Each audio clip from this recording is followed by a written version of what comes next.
We're All right, live. we live. Yeah. Thank you, everybody, for coming in to the Proud Masculine Wednesday live stream. And today's guest, George Peyrouton. A quick synopsis of how I came across George was happened to be doing an interview of one of the most interesting people, I believe, on this planet that I happen to follow his story, and I have been for years. An interesting character named John Kiriakou, a former CIA officer turned whistleblower who exposed some things about they called it, the act was made to soften the program for what it is, the torture program. And he's a guy who stood by his morals, who didn't participate, and was sensing that he was about to be framed for the whole thing when the media started getting hip to all this in George Bush's administration. And he stood firm. And matter of fact, he went ahead of them and went on ABC. This was about, 12 years ago, I think, and exposed the program for what it was. They tried to get him on espionage. He stood firm and fought. But as if you don't understand, is when Uncle Sam comes after you with the might of the U.S. government, you doing some time. You serving some kind of penalty. And they put him on some trumped up bullshit charges. And he did 30 months in prison.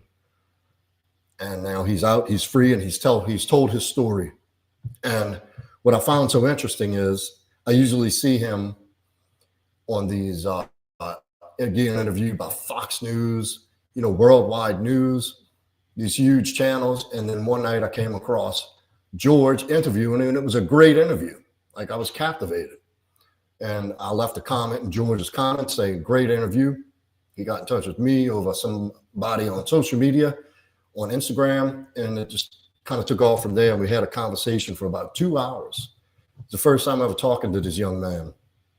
And one of the super intelligent young man, very well versed, very well read, and well studied in anything he talks about, and which is a lot. For 17 years old, I couldn't believe the things we were talking about in depth.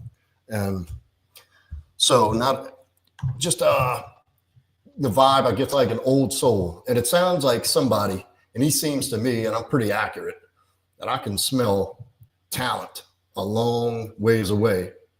And this young man, mark my words, listen to what I'm telling you here. This is going to be one of the major contributors and what's the words I'm looking for? What am I looking for, George? Intellectuals? Yeah, intellectual, but they call it, it's a thought something.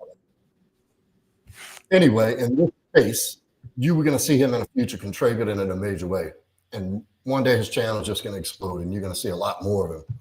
So I find him to be a very interesting person. And, I like to bring, what this channel is about, relationships, tapping into potential, breakups and recovering from that kind of stuff. But I bring y'all all kind of interesting people on here for a reason. And I believe everybody should expand your mind, expand your thinking, expand your horizon, expose yourself to thought leaders. That's the word I'm looking for. Contributing thought leader in this space in the future. Mark my words.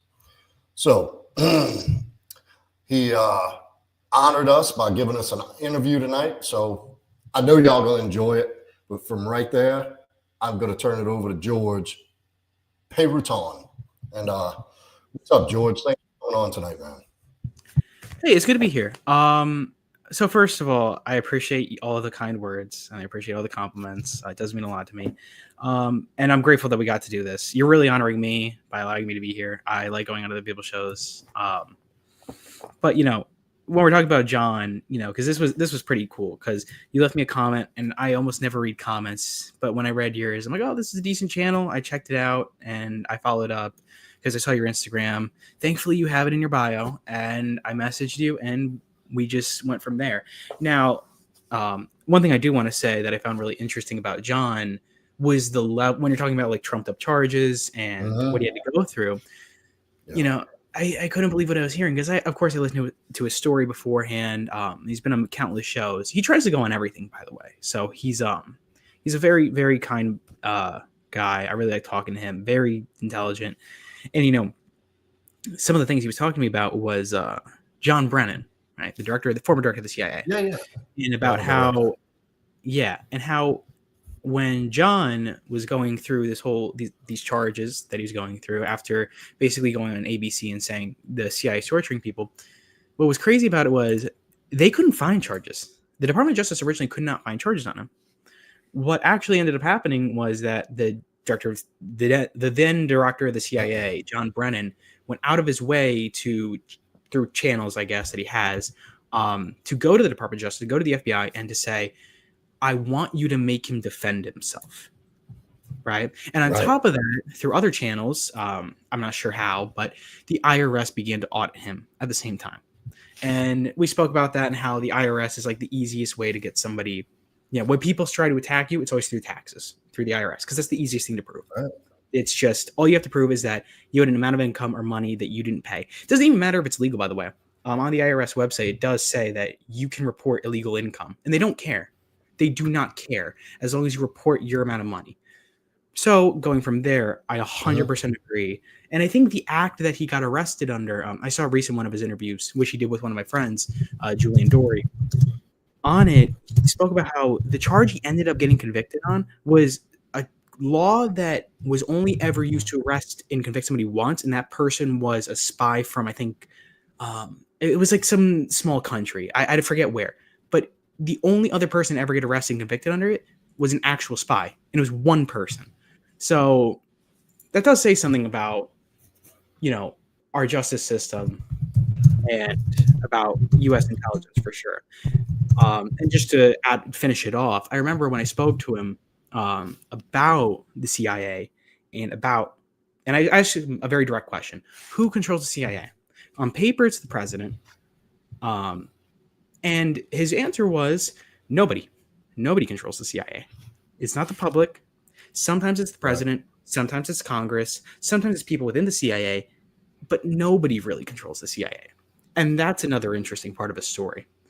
So it's a long tangent, but I was just, trying to give some background as to that interview. And I really, really did like doing that interview. It's, I think, one of my most viewed ones. Very good dude. I was smiling after that interview. That was a good one. I enjoyed doing that.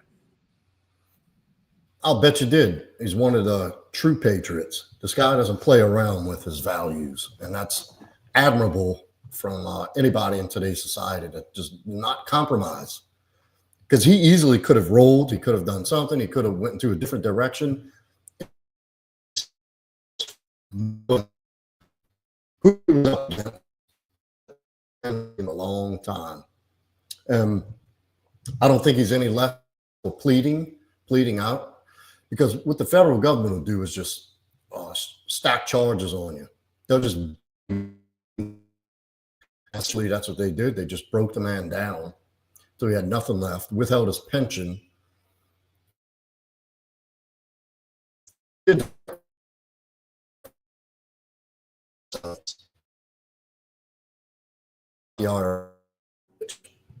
still there? Yeah, you're breaking up a bit. You with me? Yeah, you're breaking up. I heard up to getting rid of everything he owns in the pension part. Everything after that, because you're cutting out a lot. Yeah, I said I think he did the right thing taking that deal. Because what the federal government has that you don't have is unlimited power and resources and money. There's no way you can keep up when they come after you. And so what they do is they sick the dogs on you. The IRS, the FBI. And the IRS is how they've brought down some of the most powerful, corrupt people. Al Capone, for instance, they couldn't touch that guy on murder, smuggling, racketeering. This is before they had RICO, and they couldn't touch him. They got him on tax evasion, put him away for the rest of his life. Well, until he came out as a brain dead 12-year-old, essentially, and died. So, but it's also should make the hair stand up on the back of your neck that there is such a power out there. If they can do that to this guy, who's, thank God, he had the exposure he did through media and through having allies in government. And he had the world's attention. This was a worldwide story, and he still managed to get something on him, right? Think about the guy at home who has nowhere near the resources and connections a guy like that has. What can you do? Nothing. There's nothing you can do. But, well, I don't want to go too deep into that, even though it is super interesting. And you did an amazing job. I got to tell you, if I had the clapping sound, I'd play it for you. And I want to know, you and I were able to talk, but we didn't get too deep. We talked about some pretty serious issues. And I want to know more about George. Like, where'd you come from? Where'd you grow up? What's your family life look like? I know you don't have a long life story to tell, but I bet you it's got some good points in there. I want to hear about it. So yeah, I mean, I grew up in Jersey. I still live in Jersey as of right now. I'm only 17, so Nice. not yet adulthood, but you know, I had a very interesting childhood in a lot of different ways. Some of which I'm going to get into eventually. Some of which I'm going to get into right now. And the big points would be, I was the firstborn son to two very good parents who are still together. My mother was one of 10. My dad was one of 3. My grandpa was a chess grandmaster. My grandmother was a piano player on my dad's side. On my mom's side, she was one of 10, as I just said. My grandma on her side, that's a story I want to tell at a different point. And my grandpa on her side was a metal worker, an iron worker, and a Korean war vet. So, two very different worlds for sure, and, I grew up in Jersey, like I said, and that's like a super long story of like my elementary and middle school, but, Give us a brief synopsis of what that looked like. I mean, did you play sports? Yeah. Were you a reader, artsy, like creative? You seem like you dove into books. Yeah, so I mean, I was definitely a reader, for sure. As a kid, I would be able to read 300 pages in a day, a book a day, pretty easily. Oh, really? So it was never a struggle to me. Like I could, and actually, I would kind of force myself to. I'd like take a 300-page book and I would read in a day.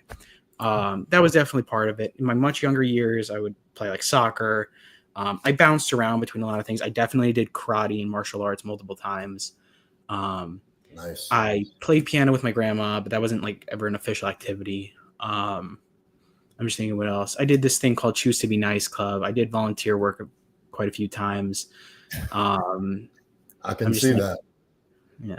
I was just thinking I'm just thinking of everything I've done. And at the end, like in high school, which still now, youth group, which is at my church. So, that's like in terms of activities, that's mainly what I did. I was never like super into sports. Like I never had like one sport I followed through with my whole life. I kind of wish I did. I ended up doing wrestling my sophomore year. I quit like at the beginning of my junior year. It just wasn't for me. It stopped being fun after a while. I definitely took a lot from it. Uh-huh. But, if we're talking about like the overall synopsis of like my younger childhood, I would say it's funny because I was a really quiet kid. I was a really quiet and socially awkward kid. And, in middle school, there was like a complete shift. And that's a story I definitely want to tell at a different point.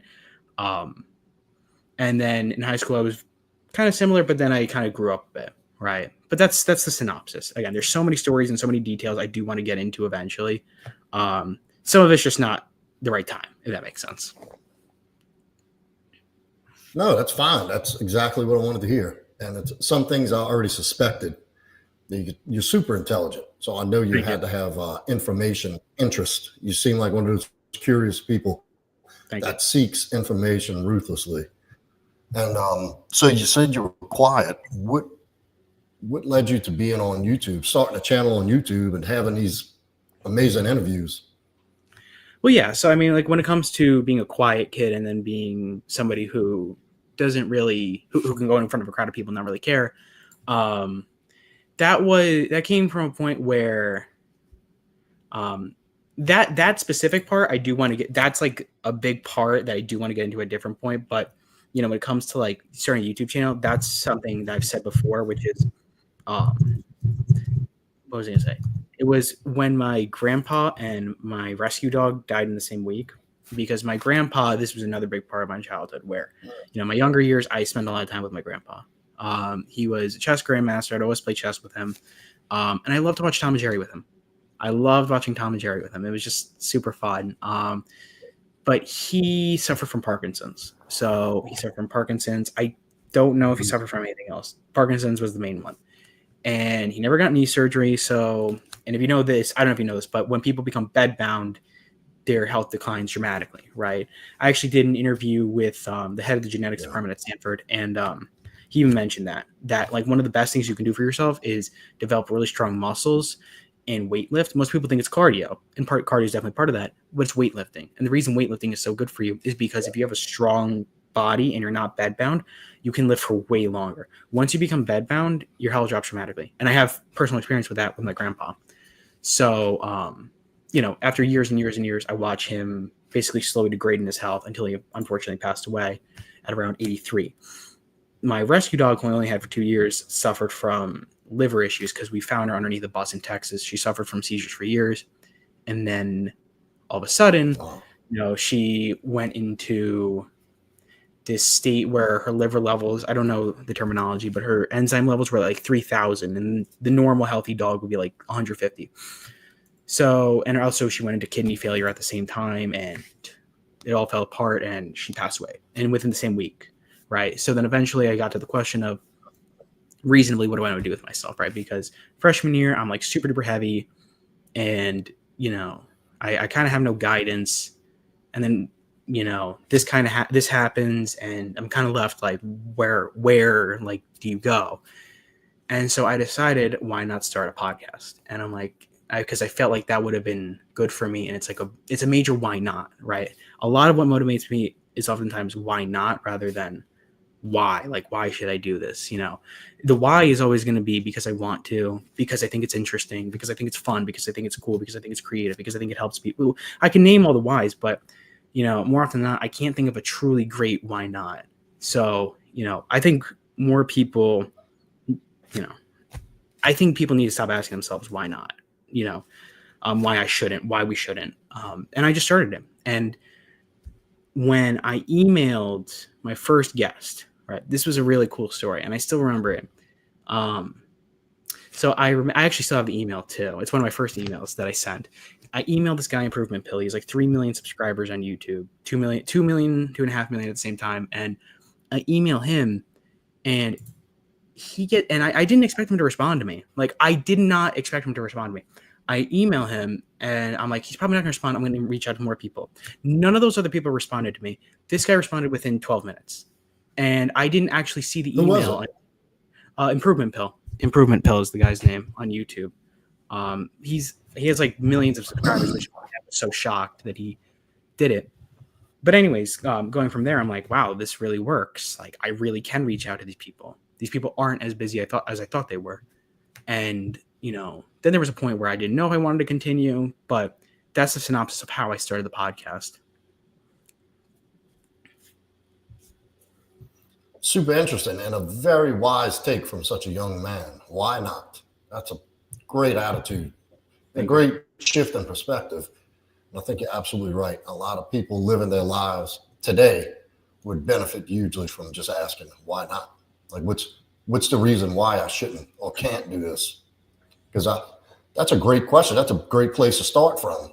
Because if you really dig deep, you'd see there's really no reason why you shouldn't. Kind of take the excuses away, huh? Well, good. So I was going to say one more thing. Yeah. So do you know there was a great movie quote I saw recently? It was on like Instagram Reels. Do you know what the definition of a loser is? Like a real loser? It's somebody who is so afraid of failing they don't even try. That's the definition of a real loser. And I agree with that. It's somebody who's and I've met countless people like that are so great, that are so intelligent, that have so many resources at their disposal that don't even try because they're afraid to fail. And that's a tragedy. And I think that's a tremendous tragedy for so many people. They're so afraid to fail. They're so afraid to put in the work for it to maybe not work the first time, second, third time, 100th time, that they don't try, or at least they don't try again. Right? They don't even start. And I think, and I saw a statistic recently too, just to finish this idea off. It was about podcasts, where it was, if you get past episode 20 or on your podcast, if you get past episode 20, you're like in the 99.5 percentile. You're in like the 0.5 percentile.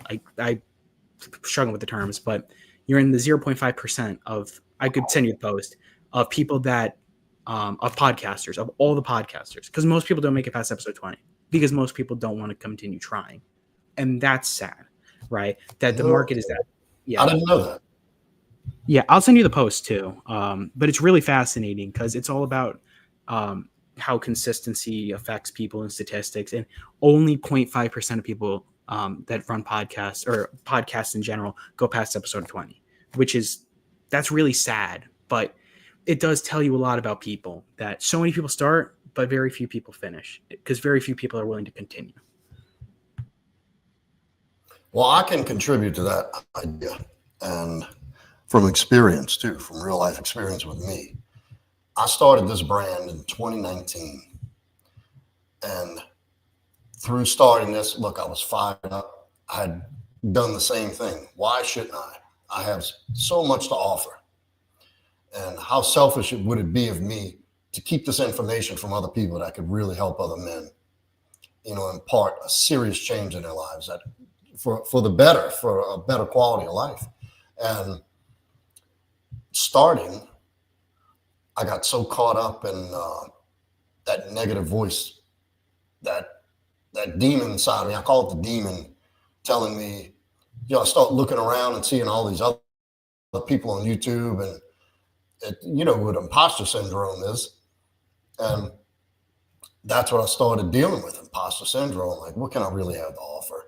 Like, am I really going to be able to help people? And I started getting this clouded by this heavy doubt. And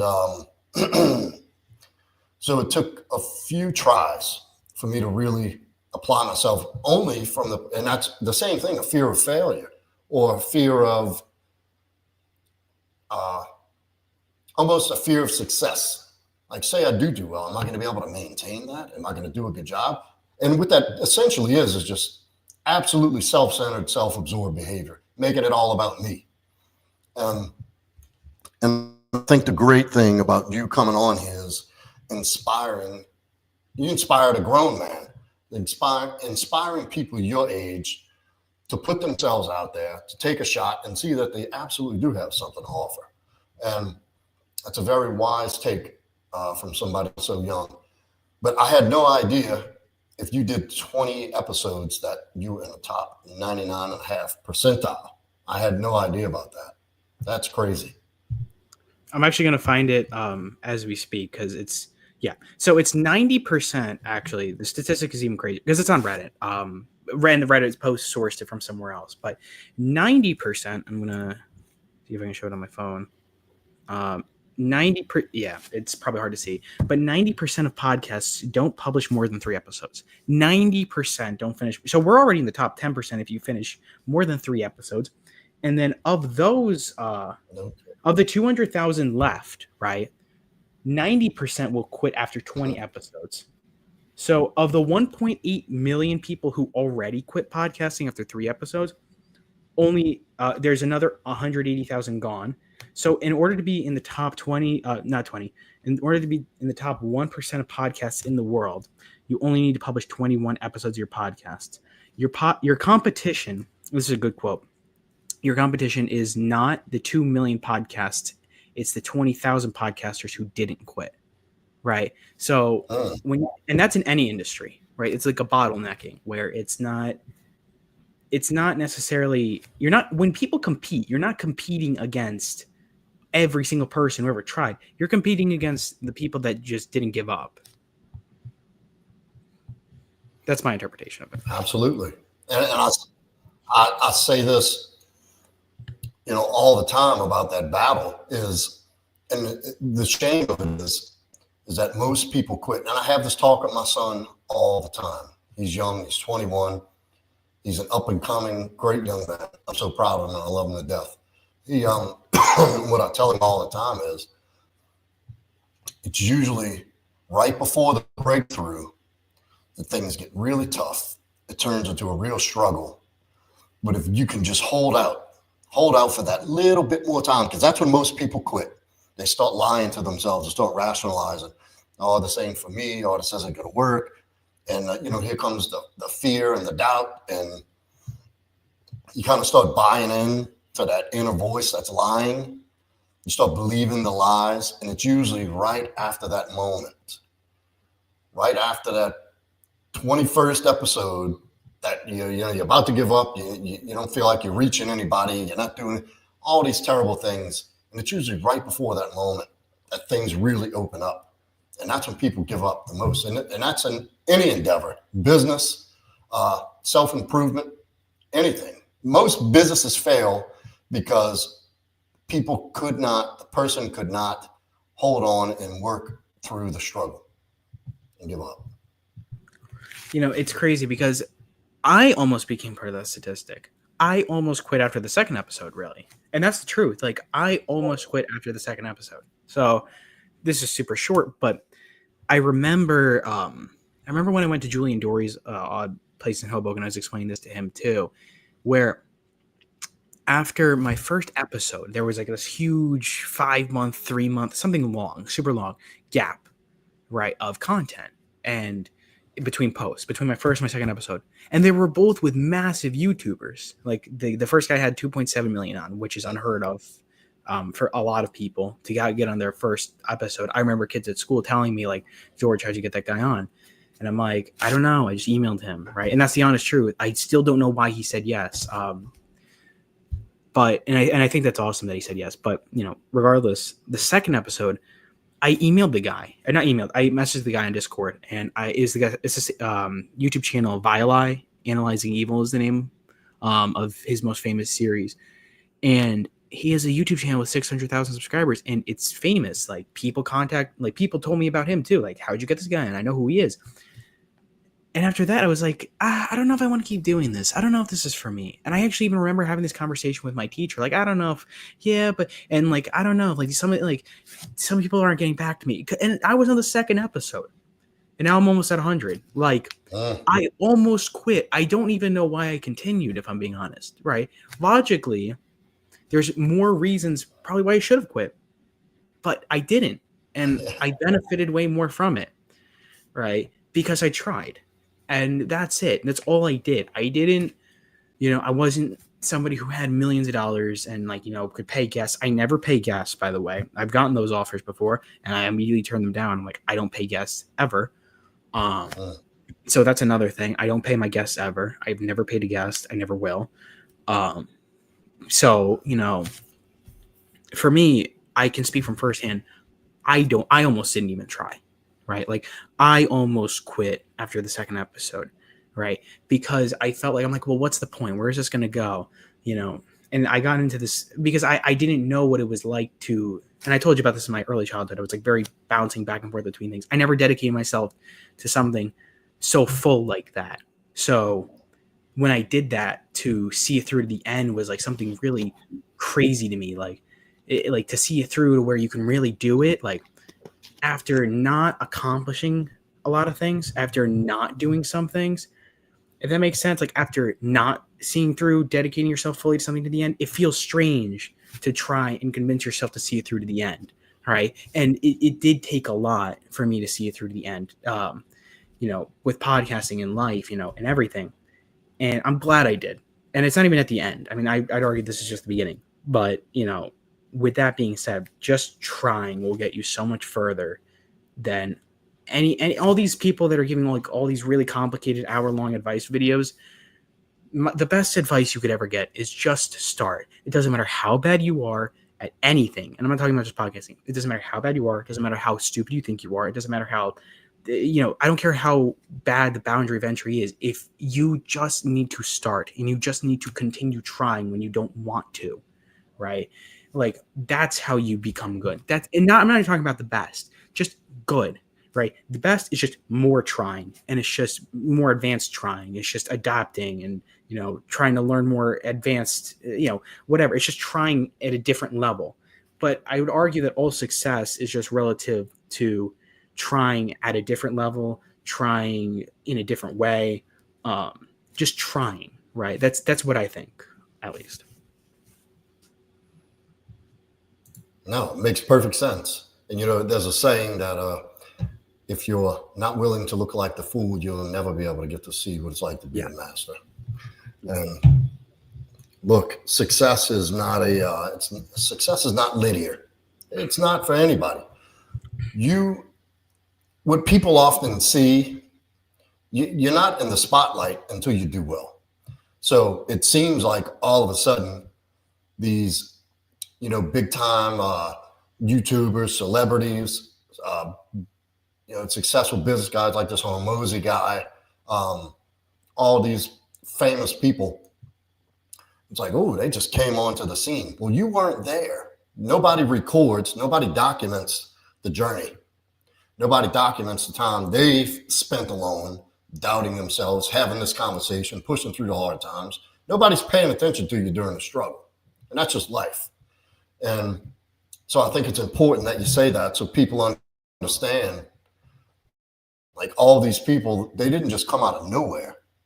They've been in the trenches for a long time. And that's a spot you earn through that, through paying your dues, through failure.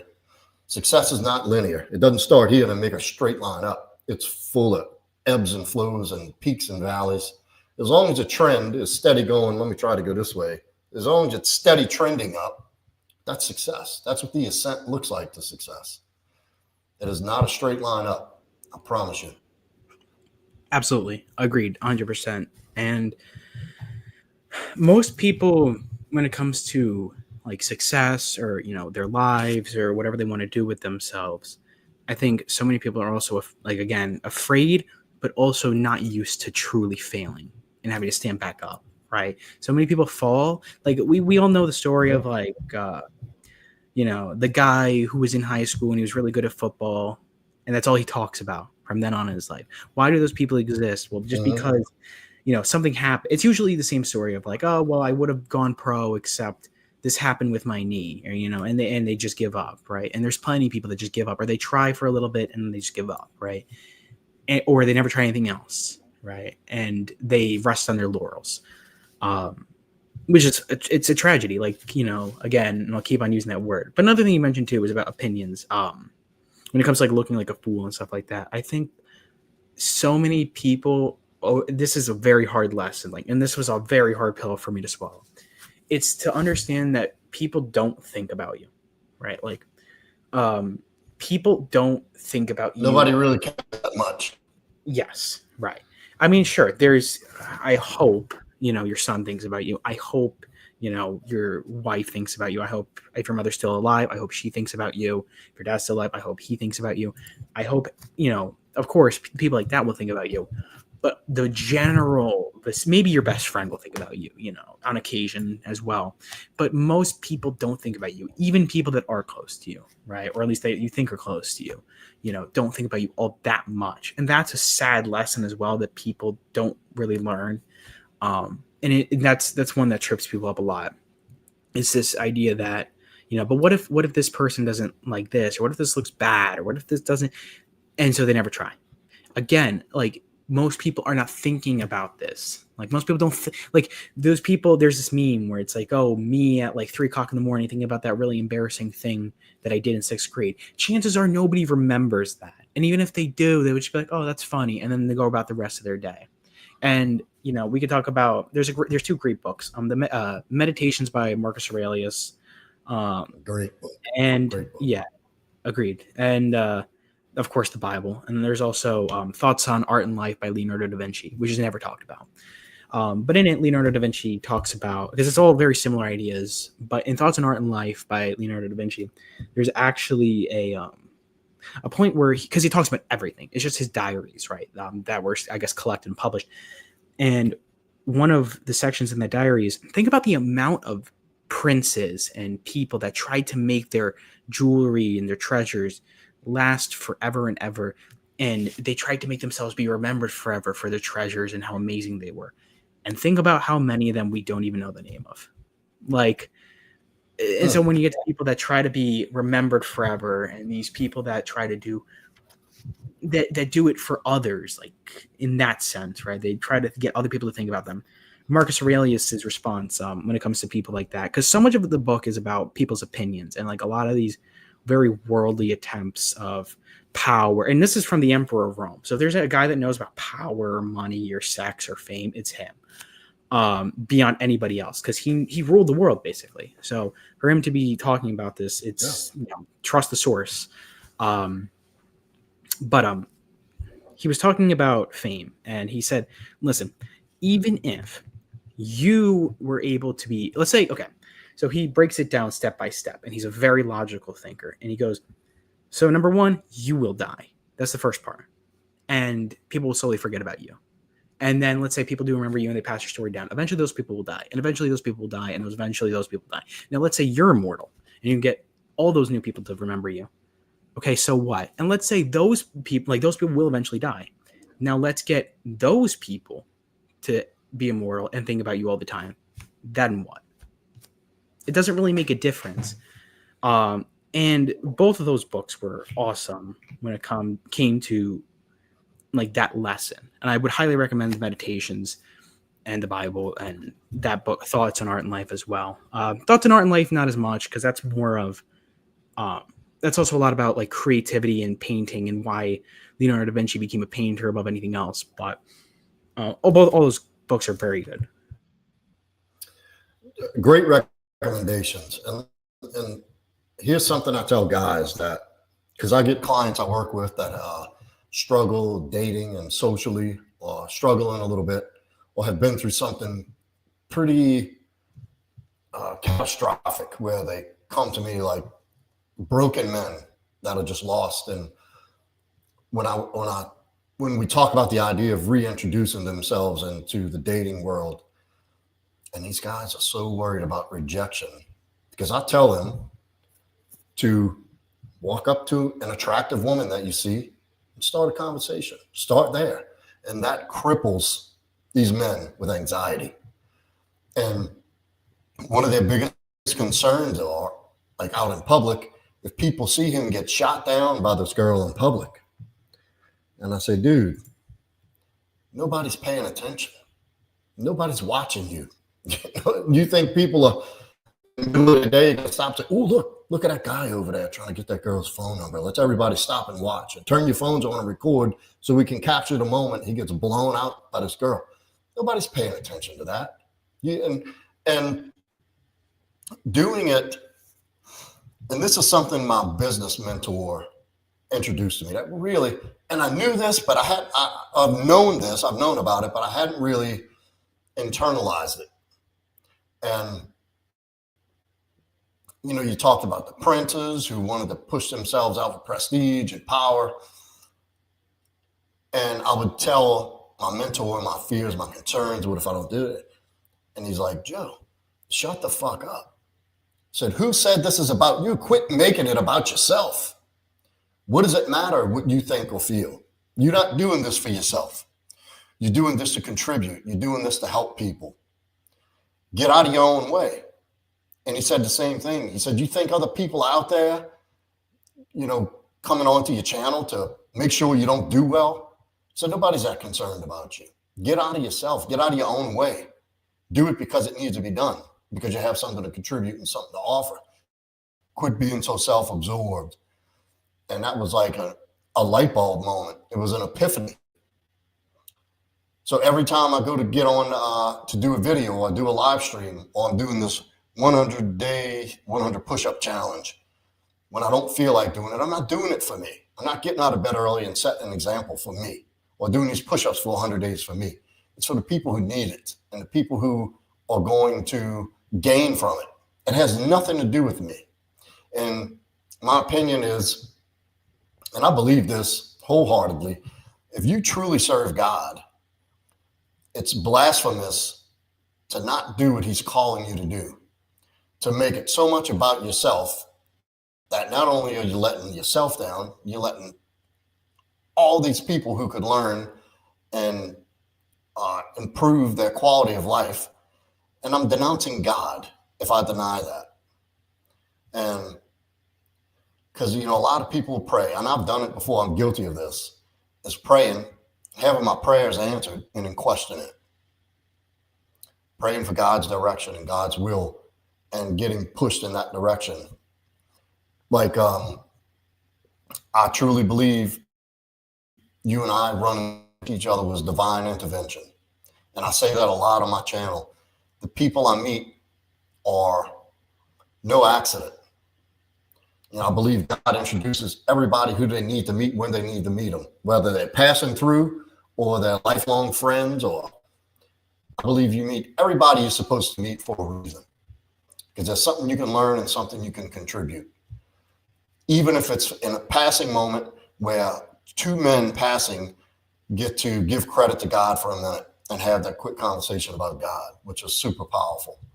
And so, yeah, when I started moving from that perspective, that this is not about me, that why do I think I'm so fucking important that people are going to go out of their way to wish to see me fail? Or like, who am I that people are going to pay that much attention to if things don't work out that I try?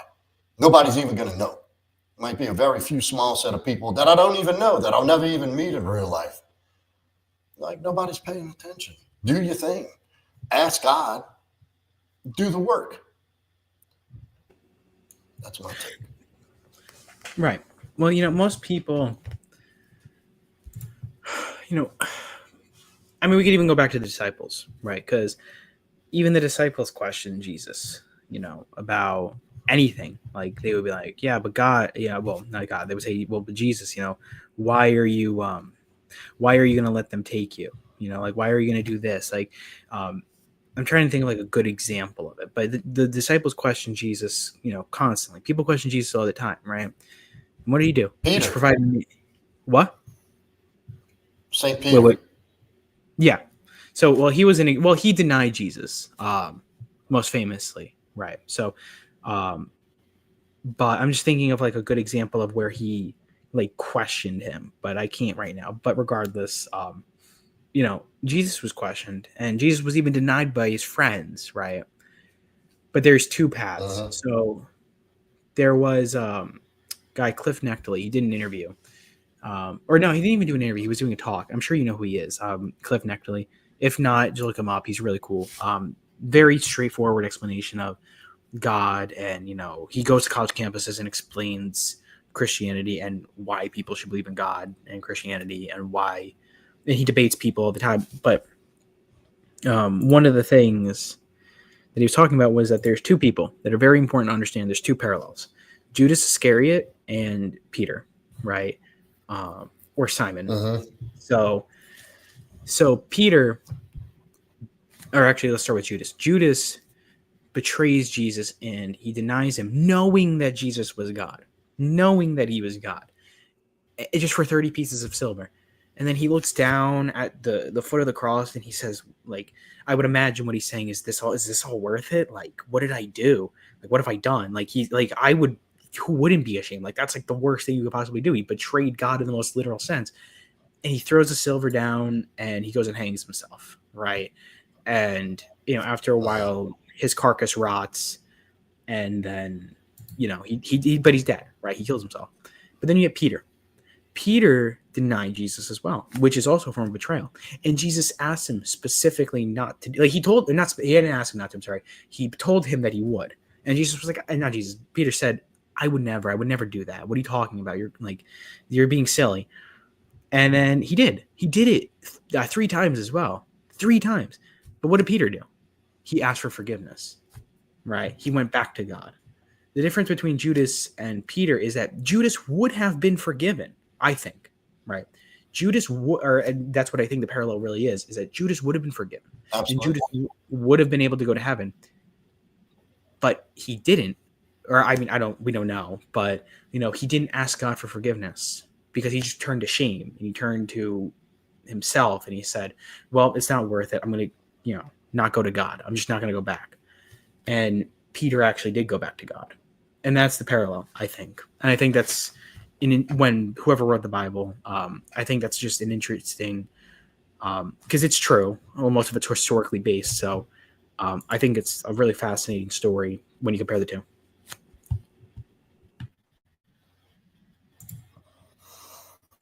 Yeah, quite fascinating. If you could learn the backgrounds of the disciples, Paul, Job, like it's very interesting. It was not a graceful conversion into following Jesus. It was filled with rebellion and doubt, betrayal. Like there's a lot of things that came before these saints following Jesus. Very interesting once you get to know the history of it, a little bit about it. And a lot to learn from each of these stories, because I think everybody can find a lot of themselves and their characteristics and their beliefs and actions parallel with the disciples. And I think that's why it's so important that we understand those stories, to know that that journey is not paved to perfection. That it's a bumpy road and everybody falls short. And which actually goes into what we've been talking about the last few minutes is, the journey towards something. It's not perfect. You're going to fail, you're going to fall, but having the faith.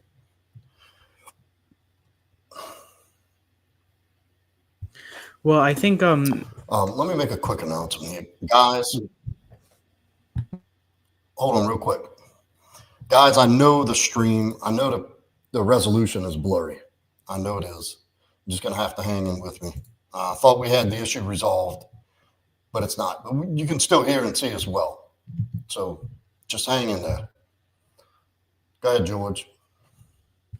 Oh yeah. So I was going to talk about another interesting parallel. I think when we're talking about the Bible and we're talking about love versus hate and turning back to God versus the journey and so on and so forth. And Malcolm X versus Martin Luther King.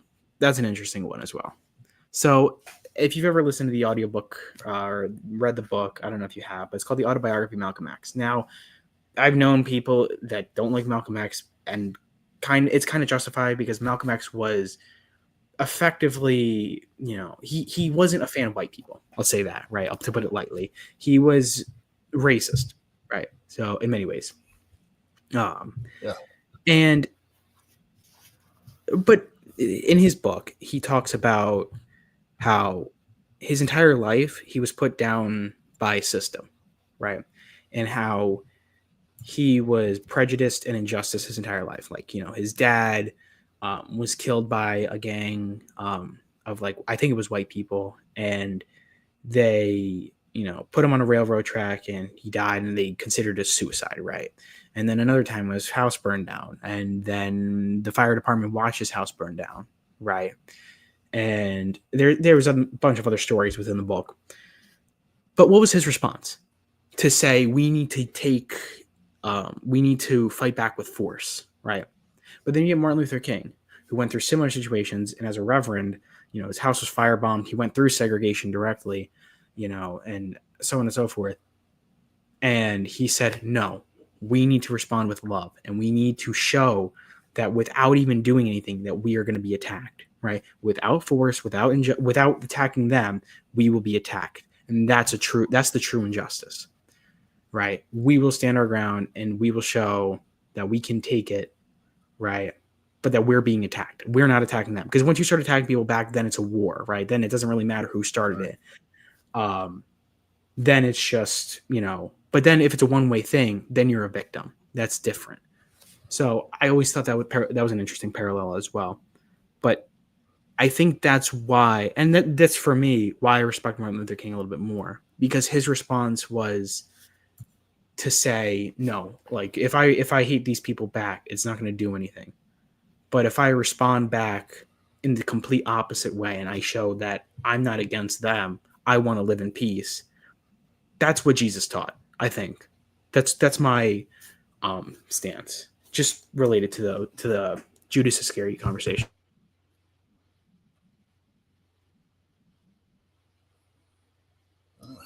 Very good. Very true, too. That's what Martin Luther King was all about, turn the other cheek. And keeping the faith, and he was guided by the Bible. He was guided by Jesus in his actions and his thoughts. Everything he did was parallel to what Jesus did. And I'm not saying the guy's Jesus, I'm not saying that, but that was his guide. That was his leader. And he went on the spiritual principles taught by Jesus to put this whole movement together. And it actually worked. It really did. And obviously, you know, decades later, the ripple effect of his work and his effort and commitment and the way he did it has, you know, obviously had a huge impact on civilization historically worldwide. You know, it's a great parallel. But I do find that Malcolm X really interesting. I don't hate him because he dislikes white people. I knew he was racist. I don't care, though. That is a very interesting guy. You know, there's still a lot to learn from him. We rounded out on almost an hour here, brother. Yep. You want to keep going a few minutes, or you want to start getting to the wrap up? I want to start getting the wrap up because it's 9:45 where I am. So, you know, I have school tomorrow, but I would love to continue.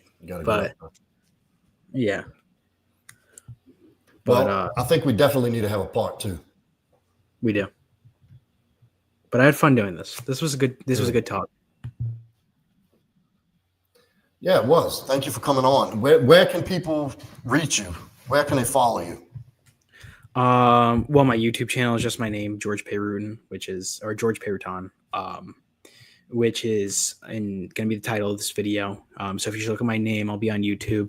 You can also find my Instagram, which is at GorgP21 or GORGP21. So those are my main 2 places. My email is on my YouTube channel. And I'm just thinking my LinkedIn is also public. It's just my name. So if you look that up, it'll also be there. But yeah, those are the main 3 places that people could find me is LinkedIn, Instagram, YouTube. But yeah. Well, good. And I want to thank everybody for passing through tonight. Thank you for bearing with the poor video quality. George, I apologize. That bug wasn't worked out. I thought I had it fixed this time around. We'll have it fixed by the time we go to port 2. But guys, super interesting, super inspiring young man. 17 years old. Can you believe this? Y'all pay attention. This is going to be a landmark moment when I announce this guy is going to be a major thought leader in the space and contributor. Mark my words. Thank you. And I can't thank him enough for coming in. Thank you, everybody, for coming in. So, and we will be on next Wednesday. I have another guy. If I don't have this bug worked out, I'm not going to live stream the interviews until this is fixed. But as of right now, I have another guest scheduled for next week. So everybody tune in, same place, same time. And if you haven't yet, hit that like and subscribe and hit that notification bell. And thank you all for coming in. Thanks again, George. No problem. I was here to help.